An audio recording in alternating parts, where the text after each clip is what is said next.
नमस्कार मु डॉक्टर सत्यकाम महापात्र मानसिक रोग विशेषज्ञ।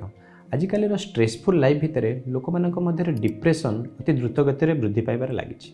तो आज आम आलोचना करवा ए डिप्रेशन को किभली भाव में चिन्हिबा एवं तार ट्रिटमेंट केमती करबा। दैनंदिन जीवन में मन दुख लगे एक साधारण कथा। यह साधारणतः केतक स्ट्रेसफुल सिचुएसन लाइफ रे देखा जाए। जिते सिचुएसन बदली जाए से मन मध्य ठीक हो जाए। किंतु किछि लोकंक ठारे मन में उदासीनता बा दुखपण अधिक दिन पर्यंत अधिक मात्रा देखा देता है। ताहाको आमे डिप्रेशन बोली कही था। भारत वर्ष रे सारा विश्व रे जिते कंट्री अच्छी भितर भारत वर्ष रे डिप्रेशन लोक मध्य सर्वाधिक देखा जाउची एवं भारत रे प्रति 5 जनक लोकंक मध्यरु जणे लोक ठारे डिप्रेशन देखा जाउची। पुरुष मानक अपेक्षा भारत लोक मानक ठारे महिला मानक डिप्रेशन अधिक देखा जाउची। या साधारणतः 20 रु 40 वर्ष लोक मानक मध्य अधिक देखा जाइଥାଏ। तो आप चिन्हिबा डिप्रेशन को किभली भाव में चिन्हिबा। जदि 2 सप्ताह अधिक दिन पर्यंत अधिकांश समय आमर मन दुख रोचे ता डिप्रेशन एक लक्षण हो पारे। ता सहित अति छोट छोट कतार व्यस्त विव्रत लगे, क्या सहित मिलामिशा करने को इच्छा नहबा, एकुटिया रहा इच्छा हवा, पूर्वर खुशी लगुवा काम जहाँ जो कम आपको प्लेजर अधिका लगुव से कम गुड़िक आउ करने से भाई खुशी लगे ना। ताको आम एनहेडोनिया बोली कही था। जो भाव में निजर पिला सहित कथबार्ता करवा, फैमिली मेम्बर सहित कथबार्ता करवा, सांग मान सहित मिलामिशा करवा बा निजर हॉबी होगला जो प्रकार हॉबी आपको जहाँ कले भी आपको आगुरी खुशी लगुव से कम गुड़िक डिप्रेशन समय आउ से मन में खुशी देव ना। ता सहित मनर कनसेंट्रेशन बा एकाग्रता कमिज, निजर मेमोरी पावर छोट छोट कम मेमोरी पावर कमिज, ता सहित लोक अल्प कम हालिया हो जहाँफल कि तार वर्क प्रोडक्टिविटी कमिज। यह सहित मनर लोक मनर कॉन्फिडेंस बा सेल्फ कॉन्फिडेंस कमी जाए। होपलेसनेस एक टिपिकल सिम्पटम्स आम देखी था। होपलेसनेस अर्थात ताको भविष्य अंधकार देखा जाए। मनर एक निराशार भावना देखा जाए। ता सहित हेल्पलेसनेस अर्थात रोगी निजक एकुटिया मन करते लगी विपदर मुहूर्त में हेल्प करने को ना। ता सहित एक तृतीय सिम्पटम जहाँ कही था आम वर्थलेसनेस अर्थात रोगी निजक एक दोषी मन करता है। छोट छोट कथार निजक दोषी बा तुच्छ मन करें। किछि लोक मानक मध्य आत्महत्या प्रवणता बा सुइसाइडल थॉट्स आसी थाए एवं सेथि मध्यरु 15 रु 20% लोक आत्महत्या करी मृत्युवरण कर। समय आम देखी था डिप्रेशन में सकाळ समय बा इयरली मॉर्निंग आवर लोक मानक मन मैक्सिमम दुख थाए। जिते दिन गड़ी गड़ी जाए से मन दुख जिते परिमाण थाए धीरे धीरे कमी कमी आसता। यह आम yearly morning worsening of mood कही था। ता सहित बहुत लोक बिना कारण कांद लगी था।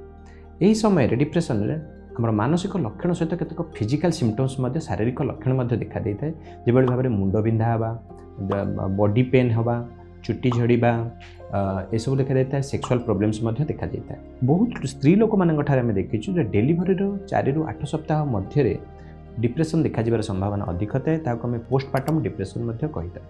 आजिकल छोट पिला एडोलेसेंट्स मानसिक चाप अधिक रही जो डिप्रेशन देखा देता है। डिप्रेशन अधिक दिन पर्यंत लगी रहा यार ट्रिटमेंट ठीक से करवा ना से तेबे अन्यान्य मानसिक समस्या जो भाव में मुख्यतः एंजाइटी डिसऑर्डर, पैनिक डिसऑर्डर, विभिन्न प्रकार निशाद्रव्य सेवन प्रवणता, निशाद्रव्य सेवन नबार टेंडेंसी लोक वृद्धि पाए। एवं आलोचना करवा डिप्रेशन कारण कौन, क्यों डिप्रेशन होता है। तो डिप्रेशन में मुख्यतः ब्रेन रे केतक स्पेसिफिक न्यूरोट्रांसमिटर्स बा केतक केमिकल्स आम कहवा जो कि सेरोटोनिन और नॉरएपिनेफ्रिन मात्रा कमी जाए। कमिबार कारण केतक स्पेसिफिक कारण अच्छी। प्रथम तो हूँ आमर जेनेटिक कारण, जदि वंशगत जदि वंशरे कार डिप्रेशन अच्छी तार पिला मानक ठारे डिप्रेशन हबार अधिक संभावना अच्छी। द्वितीय जिनसटी है जेपरि भाव में आमर मानसिक चाप बा स्ट्रेस यह सबुठ बड़ कारण डिप्रेशन। जदि आपंक लाइफ रे किसी बड़ स्ट्रेस आसूँ जेपरि भाव में फैमिली कॉन्फ्लिक्ट रोचे, एग्जाम रे फेल्युअर रोचे, प्रेम रे असफलता आसूची, आउ किसी बड़ स्ट्रेस लाइफ रे आसूची से समय रे जो माने स्ट्रेस को ठीक से मुकाबला करि परिबे नहीं, मैनेज करि परिबे नहीं, से मानक ठारे डिप्रेशन अधिक देखा जाए। तृतीय कारणटी है निशाद्रव्य सेवन। एथिरे जदि आपण अल्कोहल स्पेसिफिकली जदि अल्कोहल अधिक दिन पर्यंत नौचंती तो सेथिरे डिप्रेशन देखा जाबार अधिक संभावना।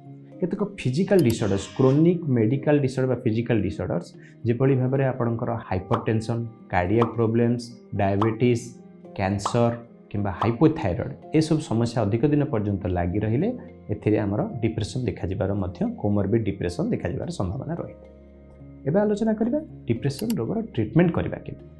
प्रथम मन रखा डिप्रेशन रोगर चिकित्सा 3टी उपाय रही। प्रथम हूँ आपंकर मेडिसिन्स बा मेडिकेशंस, द्वितीय रोचे आप साइकोथेरापी बा काउंसलिंग, तृतीय रोचे आप लाइफस्टाइल चेंजेस।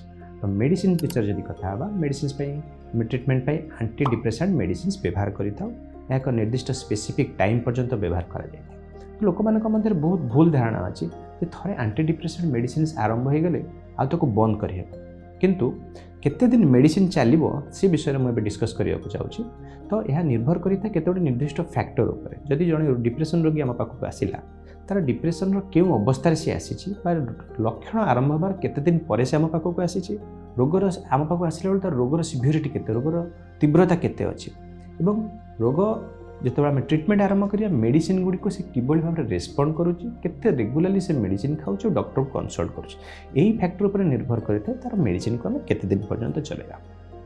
प्रथमतः आम जो डिप्रेशन को जो ट्रिटमेंट कोर्स रही है यहाँ आम मोटामोटी 2-3 भाग विभक्त करें। प्रथम फेज रे जहाँ आम एक्यूट फेज बोली कही था से आपणकर जिते लक्षण कमी जाए नॉर्मल अवस्था को रोगी आसता है से आम एक्यूट फेज ट्रिटमेंट कही था 6 ରୁ 9 मास पाखापाखि चली था तापर आम मेडिसिन डोज गुड़ी को कम कर यहाँ आम मेन्टेनेंस कंटिन्यूएशन फेज चली था से कौन होता है कहीं मेन्टेनेंस कंटिन्यूएशन फेज दि जाए से कौन होता है अल्प डोज मेडिसिन को टी लंबा समय पर्यंत दि जाए कारण डिप्रेशन साधारणतः थरे डिप्रेशन है माने next time depression life time रे आउ थे आसबार अधिक संभावना रही है ताको आम रिकरेंट डिप्रेशन कहता है। जब maintenance phase continuation phase treatment कराइबा अल्प डोज मेडिसिन देकी तो बारंबार डिप्रेशन बाहर संभावना कमी जाए तो ये रिकरेंट डिप्रेशन कहीं बाहरी था जो जड़े डिप्रेशन को भी तार ट्रिटमेंट होगला से भल होगला नॉर्मल तार काम दाम आरंभ कला जो तार पुणी लाइफ में पुणी गोटे कौन स्ट्रेस आसला टेंशन आसला पुणी निशा द्रव्य सेवन कला पुणी राति अनिद्रा है से पुणी तार डिप्रेशन बाहर संभावना तो ताकू प्रिवेंट करने आम एक कोर्स मेडिसिन देता तो यह निर्भर करता है रोग केते जल्दी रोगी भल होची एवं केते रेगुलाली डॉक्टर को कंसल्ट करुच्ची एवं निज ट्रिटमेंट को कंप्लीट करुच्ची। सहित एंटी डिप्रेसेंट मेडिसिन विषय लोक भूल धारणा थाए जे आम देह प्रति क्षतिकारक थरे नेले अभ्यास पड़ज आम लिभर किडनी खराब हो संपूर्ण भूल जिनस आजिकल मॉडर्न चिकित्सा जुग में व्यवहार होता एंटी डिप्रेसेंट मेडिसिन गुड़िक संपूर्ण रूपे सुरक्षित यह आमर हार्ट लिभर किडनी बॉडी कौन पार्ट्स उपर किसी खराब प्रभाव पकाए ना कि यहाँ आम निर्भरशील हो जावा। द्वितीय ट्रिटमेंट विषय जब आम कथा हूँ काउंसलिंग काउंसलिंग आम 2-3 प्रकार ट्रिटमेंट व्यवहार करें प्रथमटी हूँ आम कॉग्निटिव बिहेवियरल थेरापी विषय आलोचना करवा। कॉग्निटिव बिहेवियरल थेरापी ए रोगी केतोगे सेशंस कराइबा को पड़ी था किसी रोगी जो मैंने इनिशियल स्टेज ट्रिटमेंट कराइबा को आसी थांती सेमानंको ठारे आमे केवल कॉग्निटिव बिहेवियरल थेरापी यूज करी मध्य तांको बिना मेडिसिन रे भलो करिया पई चेष्टा करथम पेशेंट्स माने भलो रिस्पोंड करथांती। या सहित पेशेंट को केतक लाइफस्टाइल चेंजेस आमे कहि थाउ जेमति भाले सबुठ इंपोर्टेंट है आपन स्ट्रेस ठारू दूरी केमति रहिबे कारण स्ट्रेस जो ही मैक्सिमम डिप्रेशन आरंभ होता है तो स्ट्रेस को किबळ मैनेज करिवे से विषय लोक को काउंसलिंग करि थाउ ता सहित एक हेल्दी लाइफस्टाइल किबळ भाबरे लीड करिवे प्रतिदिन 6 to 8 आवर्स स्लीप नेबे सब निशा द्रव्य ठारू दूरी रहे एक हेल्दी डाएट ने आपंकर जहाँ भी लाइफ रे प्रॉब्लम्स आसको निजर क्लोज लोक मान सहित शेयर करेंगे ये सब जिनिस को ध्यान देवाक पड़ो ये सब जब आप ठीक से आप मैनेज करेंगे तेज आप डिप्रेशन रोग संपूर्ण मुक्ति पाइपर जदि आपंकर कि आपण परिवार में कहार एभली लक्षण देखा देउछि तेबे आपण निम्नलिखित नंबर रे फोन करेंगे व्हाट्सएप रे मेसेज करेंगे।